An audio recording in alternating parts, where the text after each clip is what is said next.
할렐루야. 조그만 방에 들어와 있는 느낌이네요. 예, 좋네요.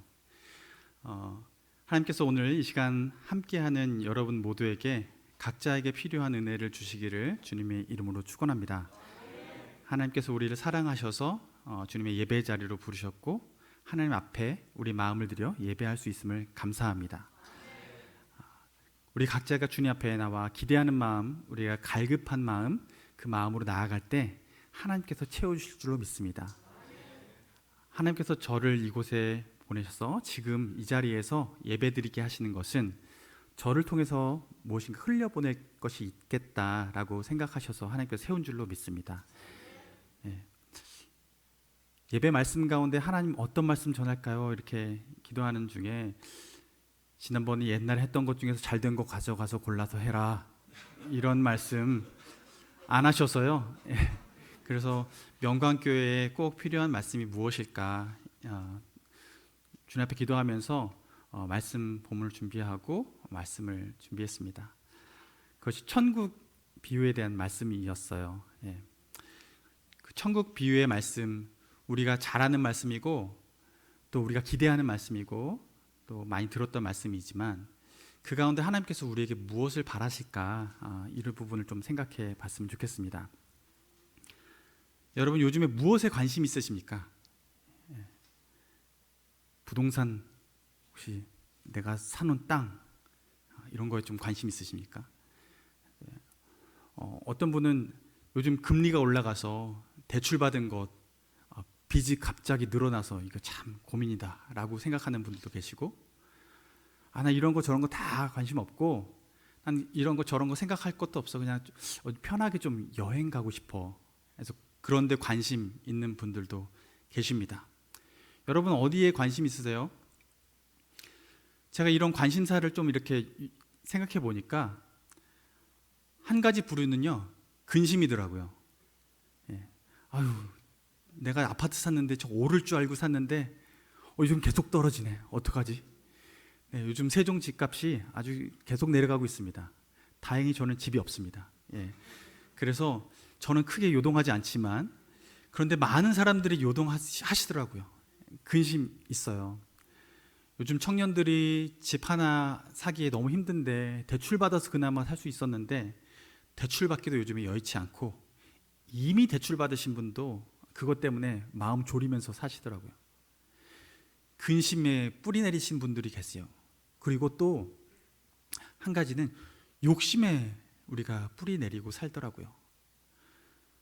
우리가 살고 있는 것, 요즘에 이런 얘기 자주 듣게 되는데요, 금융 치료 받아야지 좀 내가 살만하다.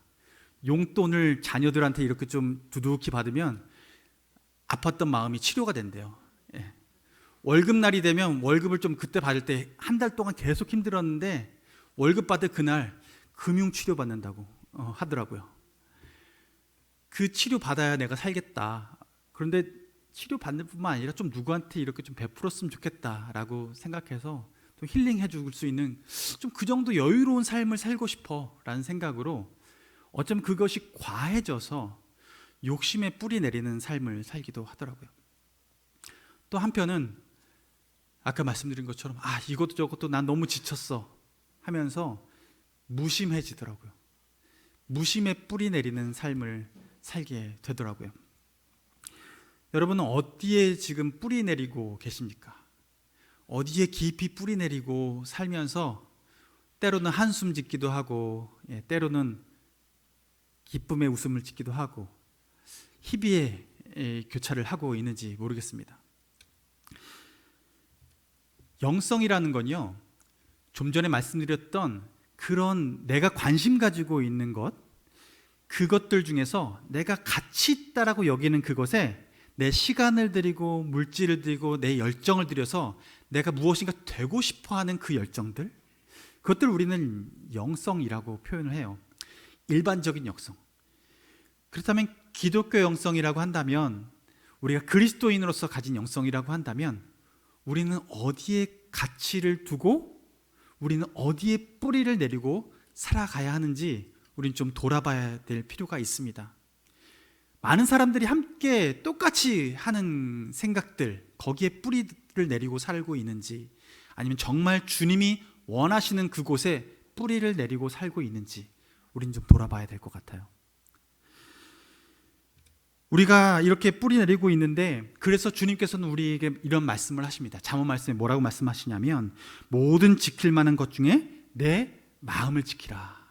생명이 이에서 남이니라 라고 말씀하세요. 우리가 뿌리 내리는 그것을 통해서 그 열매를 먹고 살아간다라고 말씀하고 계시는 거죠. 우리 신앙의 성패가 어디에 뿌리 내리고 있는지에 따라서 그 성패가 판가름 난다라고 말씀하고 있는 거예요. 근심에 뿌리 내린 사람은 근심의 열매를 먹고 살아갑니다. 근심하면요, 문제거리만 계속 머릿속에 남고 많은 경우의 수들만, 이걸 해결하기 위한 경우의 수들만 나열되고 머리 쓰다가 자기 꾀에 자기가 넘어지고 맙니다. 결국엔 근심이 우리가 하나님께로 뿌리 내리려고 하는 그 뿌리를 잘라내고 마는 것이죠. 욕심은 어떨까요? 욕심의 뿌리를 내리면 우리가 내가 주인 되어서 살아가게 됩니다. 그래서 다른 사람들 보면서 시기하는 삶을 살아가요. 시기의 열매를 먹고 살아가면서 우리가 자신을 키워가려고 하는 것이죠. 그래서 내 기준으로 상대방을 판단하게 됩니다. 결국은 그 우리의 마음의 뿌리가 썩어 들어가요. 무심은 어떨까요? 무관심한 사람은요, 씨 없는 열매를 먹고 살아가요. 재생산을 할 수가 없어요. 무엇인가 내가 먹고는, 당장에 먹고는 살아가는데 무심함 때문에 다른 사람을 돌아보지 않고 내 살기 급급하면서 살아가게 되는 거예요. 무의미한 삶을 살아가게 되고 무미건조한 삶을 살아가게 하면서 그 무미건조함이 뿌리를 마르게 하는 것이죠. 여러분은 지금 어떤 상태입니까? 여러분의 뿌리는 지금 어떤 상태입니까? 싱싱하십니까? 예, 딱 뽑아놨는데 말라 있습니까? 좀 뽑아서 깊게 뿌리 내리 있어야 되는데 이게 딱 뽑았더니만 막 대롱대롱 매달려 있는 거 아닙니까? 뽑으려고 할 때 깊이 뿌리 박혀 있어서 이게 안 뽑혀가지고 이렇게 힘쓰고 그래야 되는데 옆에 있는 분들 쿡 찔렀더니 휙 넘어가고 그런 거 아닙니까? 하나님께서는 우리가 깊이 뿌리 내려 살기 원하는데 근심이나 욕심이나 무심에 뿌리 내리지 않고 주님께 깊이 뿌리 내리길 원하십니다. 그것이 우리가 이 땅에서 뿌리 내리고 살아가야 될 뿌리의 근원이라고 말씀하시는 거죠. 여러분, 이런 근심과 욕심과 무심, 사실 그게 안 드는 사람은 없잖아요. 하나님은 그게 들어서, 그 마음이 들어서 문제라기보다는 그 마음을 다스리지 않아서 문제라고 또한 말씀하세요. 우리가 하나님 앞에 이 마음을 다스릴 수 있을 때, 다룰 수 있을 때, 이것은 하나님께서 이 땅을 살아가면서 우리가 승리하는 삶을 살아갈 수 있다라고 말씀하시고 있습니다. 그렇다면 우리 삶의 모델이 되시는 예수님께서는 어떻게 사셨는지 우리가 잘 살펴볼 필요가 있어요. 예수님께서는 어떻게 하셨을까요? 욕심의 경우에는요, 근심의 경우에는요, 주님께서는 기도하셨어요. 예수님이 가장 근심에 찼을 때가 언제였을 것 같으세요? 네, 저는 이제 그만 설교해도 될 것 같습니다. 네. 십자가에서 근심하실 때, 십자가를 지시기 전에, 그때만큼 근심스러울 때가 없으셨어요. 그래서 주님은 십자가 지시기 전날 겟세마네 동산에 올라가셔서 땀방울이 핏방울이 될 때까지 그 정도로 근심하면서 기도하셨어요. 어떤 마음이셨을까요? 제가 왜 이런 일을 당합니까? 하나님, 제가 왜 이런 일을 당하죠? 이런 일 당하는 건요, 쟤네들이 당해야 싼 건데 제가 굳이 이렇게 당해야 되겠습니까? 저 살아있는 동안에 많이 좋은 일 했잖아요. 쟤네들 아픈 거 다 고쳐줬잖아요. 아픈 거 다 치료해주고, 눈 먼 자 눈 뜨게 해주고, 마음 상한 자 위로해주고 다 했는데, 하나님, 제가 이렇게까지 해야겠습니까? 예수님은요, 본인이 당하는 그 고난이 솔직히 말하면 제 입장에서도 억울한 일이에요. 이것처럼 억울한 일이 없는 거예요. 그래서 주님께서 하나님께 기도한 내용이 뭡니까? 하나님, 저 이 잔 내게서 그냥 지나가게 할 수 없습니까? 지나가게 해 주십시오 라고 기도하셨어요. 몇 번이나요? 3번이나 기도하셨어요. 하나님께 완전하게 이 부분은 해결받고 싶은 부분이었어요. 왜냐하면 이 쓴 잔을 마시는 것이 마치 내게 하나님께서 나를 사랑하지 않는 것 같은 느낌이 들기 때문에 그래요. 신앙생활하면서 내가 하나님께 사랑받고 있지 않은 것 같아 라고 하는 순간들, 예수님이 지금 그 순간을 느끼시는 거예요. 그 경험 가운데 계시는 거예요. 기도하시는 거죠. 한 번 기도하시고 그 마음이 안 풀려서 또 한 번 기도하시고, 도대체 마음에 이 부분이 해결되지 않아서 또 기도하시고, 그런데 기도하시고 이런 응답을 받으신 것 같아요. 얘야, 나 너 그래도 사랑해. 예수님이 세례 요한에게 세례 받으시고 물 위로 나오실 때 그때 이런 일이 있었습니다. 하늘에서 비둘기 같은 성령이 예수님께 임하시고, 그때 하늘의 음성이 들려요. 이는 내 사랑하는 아들이요.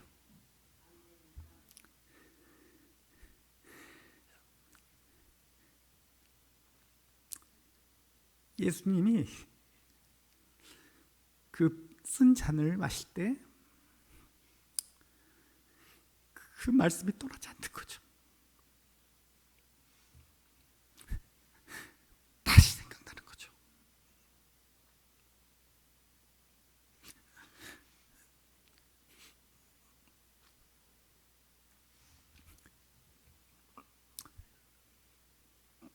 세 번째 기도하실 때 아마 그런 생각이 나셨을 것 같아요. 마치 종에만 것처럼 띵 했을 거예요. 이 십자가 고난이 너를 미워해서가 아니라 나는 여전히 너를 사랑하고 있고 끝까지 사랑할 것이다.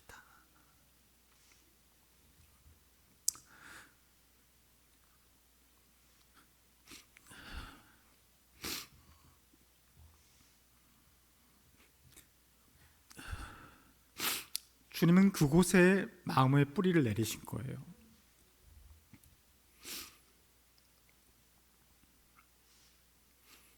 여러분, 우리는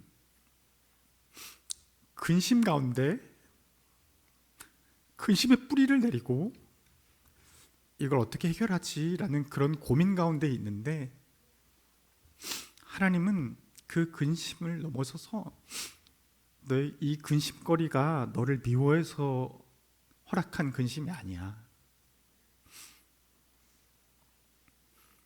너희가 이렇게 생각하는 것들 내가 알아.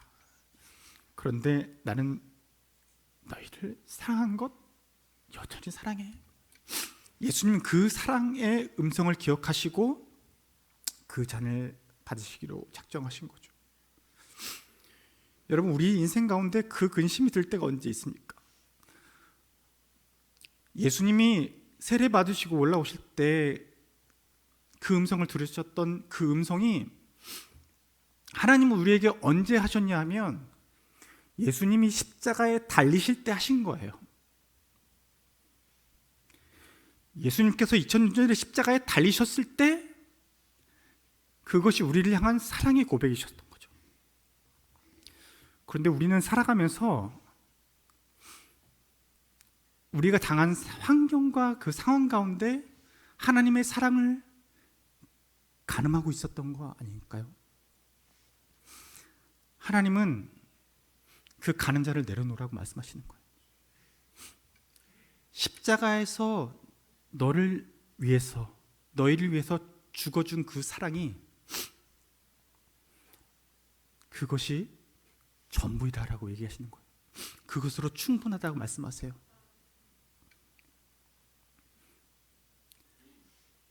주님께서는 우리의 근심의 뿌리를 그 십자가 아래로 깊이 뿌리 내리게 하시길 원하십니다.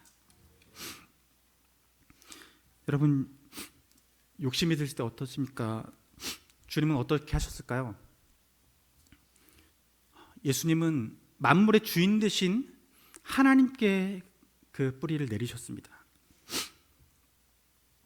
예수님께서 세례 받으시고 나서 40일 동안 광야에 가셔서 금식하셨어요. 40일 동안 그 가운데 기도하시고 그리고 사탄에게 시험 받으셨어요. 시험 받으실 때 사탄이요 치사하게 먹을 것 가지고 시험했어요. 좋게 떡 주면 될 것을 돌을 떡으로 만들래요. 예수님은 하나님의 말씀으로 살 것이다 라고 말씀하셨어요. 사탄이 나에게 절하라 그러면 세상 천하를 너에게 줄 것이다 라고 얘기했어요. 그때 오직 하나님만 섬기라 얘기했어요. 절벽에서 뛰어내리라고 시험했어요. 주 너의 하나님 시험하지 말라고 하셨어요. 이 시험 가운데 예수님의 시험거리 중에 가운데 있는 시험 중에 하나가 바로 욕심의 시험입니다. 이 모든 땅의 모든 권력을 보여주고 네가 나에게 절을 하면 내가 이 모든 것을 줄 것이다 라고 사탄이 제안했을 때 예수님께서 어떻게 하셨냐면 오직 하나님만, 주 하나님만 섬기라 라고 말씀하셨어요. 여러분, 우리 가운데에 욕심이 생길 때는 하나님만 의지하는 것, 만물의 주 되신 하나님만, 모든 것의 주인 되신 하나님만 의지하는 것, 이것이 우리가 그 욕심을 이기는 방법인 것이죠. 하나님께서 우리가 그렇게 살아가길 원하세요. 나보다 나를 더 사랑하시는 분이 하나님이십니다. 내게 필요한 것을 더 잘 아시는 분이 하나님이십니다. 주님이 채워주십니다. 하나님께서 그렇게 이끌어 가시는 거예요.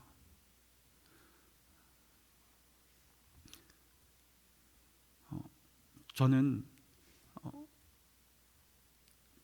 직장 생활을 하고 신학교에 왔어요. 직장 생활 6년 차 때 하나님 부르셔서 저는 이 길을 걷게 됐는데 하나님과의 만남, 인격적인 만남은 대학교 1학년 겨울방학 때 주님을 인격적으로 만나고 모태신앙으로 자랐지만 그때 주님을 인격적으로 만나면서 그 후로 성령님이 세미하게 인도하시는 걸 경험하며 살아가게 된 거예요. 근데 그게 지금까지 오게 되는 건데 제가 직장을 내려놓고 신대원 갈 때의 상황이 어땠냐면 부모님이 파산을 하셨어요. 경제적으로 파산하시고 제가 그때 전에 결혼을 했어요. 그 일 겪기 전에. 그래서 2002년도에 결혼을 하고 2년이 지나서 아이를 갖고 첫째를 낳은 상태인데 돌되기 전에 하나님이 부르신 거예요. 근데 이 부르심의 첫 시작은 대학교 때였는데 대학교 때 하나님께서 이런 마음 주신 거예요. 준아, 너 후원받아 살아갈지 모르겠다. 이 마음을 주셨는데 이게 너무 마음이 평안한 거예요. 그래서 취업할 마음도 안 들 정도로. 예. 그래서 저는 대학 생활을 그렇게 보냈는데 하나님이 언제다 이 말씀 안 하셨어요.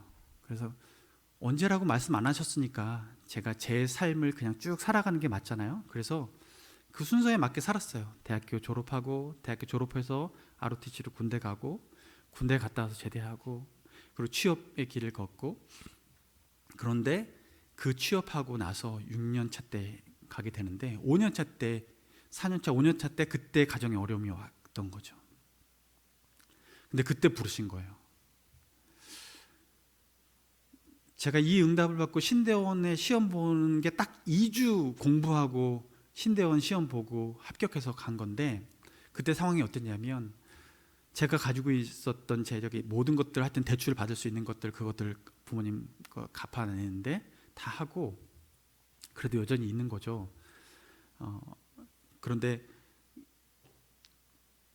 신대원 합격하고 나서 알았어요. 신대원 바로 휴학할 수 있다는 거예요. 그래서 이거는 꿀정보다 바로 휴학을 해서 1년 더 다니고 이제 학비를 벌어서 이제 신대원 다녀야겠다, 이 생각을 했는데, 그도 그럴 것이 제가 그 해에 승진 케이스예요. 3월에 승진하는 날이에요. 그리고 3월이 되면 전년도 성과급이 나와요. 성과급이 나오는데 저는 그래도 고과를 잘 받았거든요. 그래서 고과를 잘 받아서 3월이 되면 그때 이제 월급이 또 더 많이 나오는 거죠. 그런데 제가 언제 입학해야 되냐면 2월 말에 입학을 해야 돼요. 마음에 갈등이 있을까요, 없을까요? 갈등이 있었어요. 이거 어떡하나.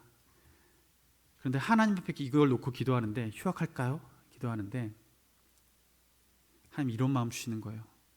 준아, 너 올해 합격시켰다? 이렇게 얘기하시는 거예요. 내가 한 해 더 돈 벌어서 뭘 할 거면 2주 공부했는데, 제가 입학 그 지원서를 기도하는 중에 하나님 앞에 기도 응답 받기까지 원서 마감일 날 그 원서를 낸 거거든요. 그래서 하나님께 몇 가지 기도 응답을 주셔서 그 원서 마감일 날 제가 직접 못 가서 누구한테 부탁해서 원서를 냈는데, 그러고 나서 2주 공부하고 합격한 거죠. 그런 상황이었다면 떨어뜨리는 게 마땅하다. 네가 돈 벌 거였으면, 그 상황이었으면 떨어지는 게 마땅해. 그런데 붙은 거잖아요. 그래서 2월 20일 날 사직서를 냈어요.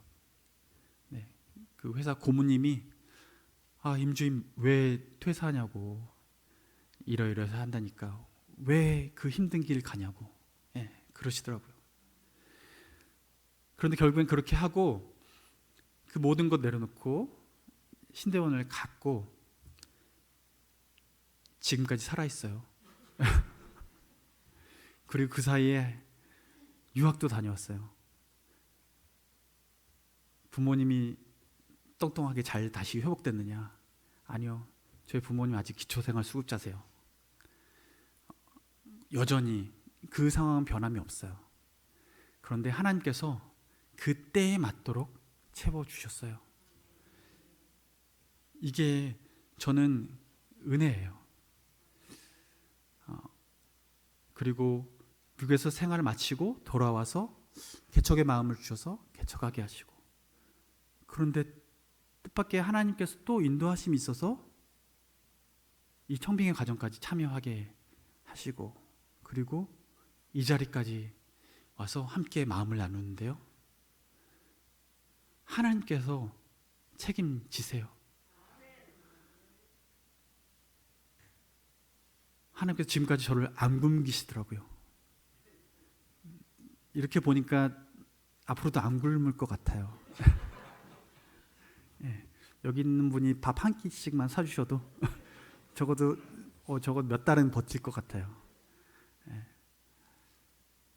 하나님께서는 우리가 욕심으로 살지 않고 주님 안에서 자족하는 마음으로 살기 원하세요. 주님께서 우리가 그렇게 살아갈 때 하나님 일들을 완성시켜 나가시는 것이죠. 돈이 부족해서 하나님의 일을 못하는 게 아닙니다. 하나님께 붙들려 있는 그 사람을 통해서 하나님은 하나님의 일을 하세요. 하나님께서 우리가 그렇게 살아가길 원하시는 거죠. 무심의 경우는 어떻게 할까요? 예수님께서는 그때 하나님의 뜻을 구하는 기도를 하셨어요. 그렇게 무심의 뿌리를 잘라내셨어요. 예수님께서 많은 사역을 하셨어요. 예수님께 무심할 때가 언제 있으셨을까? 무심할 때 별로 없으셨을 것 같아요. 그런데 예수님이 사역을 많이 하실 때는요, 5천 명의 무리들이 예수님 따라왔잖아요. 그리고 그들에게 설교하시고, 그리고 그들의 필요를 채우시고, 낫게 하시고 하는 많은 무수한 사역을 하시고, 그들이 배고플 때, 5천 명이 배고플 때 어떻게 하셨어요? 오병이어의 기적으로 그들을 다 먹이셨잖아요. 해 뉘엿뉘엿질 때 그들을 먹이시고, 그들이 지속적으로 계속 필요를 요청하는 그 시기였어요. 저 같으면 지쳤을 거예요. 하루에 설교를 새벽부터 막 끝까지, 저녁 늦게까지 하라고 한다면, 힘들다. 누가 저한테 그때 신방 요청해 들어오면, 잠시만요, 오늘 말고 좀 며칠 좀 스케줄을 잡고 했으면 안 될까요? 그렇게 말할 것 같아요. 그 일에 무심해질 것 같아요. 우리 마음이 내가 열심히 달리고 달렸는데, 그 달리고 달려서 간 그 끝에 누가 또 일을 또 시키면 힘들어지고 그걸 쳐낼 것 같아요. 예수님의 마음이 어떠셨을까 생각해 봤는데, 무심한 마음이 막 몽골몽골 피어오르셨을 것 같아요. 그런데 그때 예수님이 하신 게 뭐냐면, 새벽 미명에 기도하러 가셨어요. 제자들은 그 새벽에 예수님이 어디가 계신가, 사람들이 예수님 찾아요. 예수님 또 먹고 싶은가 봐요. 예수님 저 사람 아프대요 하고 예수님을 찾아서 왔을 때, 예수님은 그때 기도하러 가셨어요.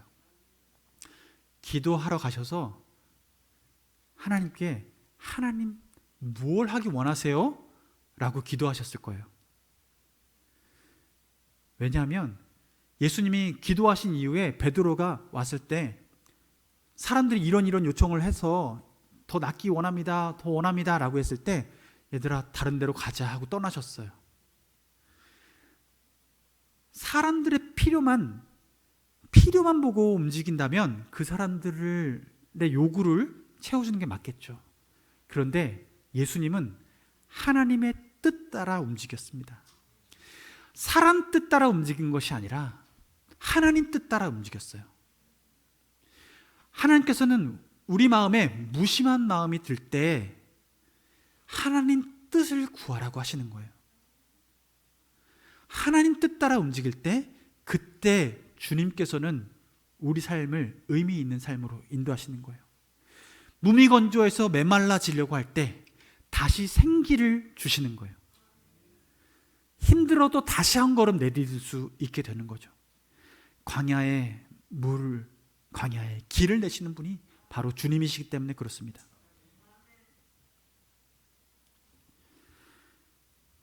이렇게 근심과 욕심과 무심의 뿌리를 주님께서는 이렇게 하나씩 잘라내시고 하나님께 깊이 뿌리 내리셨어요.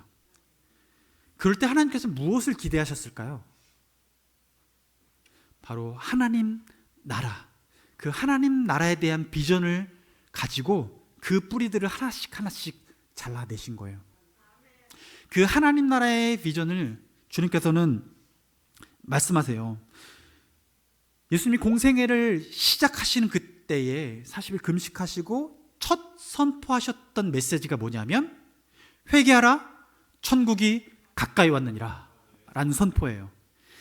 이게 예수님께서 첫 선포하신 메시지예요. 이것은 예수님의 사역의 방향성을 얘기해요. 하나님께서는 우리 삶의 방향성 또한 이 방향성으로 나가야 한다라고 말씀하시는 거예요.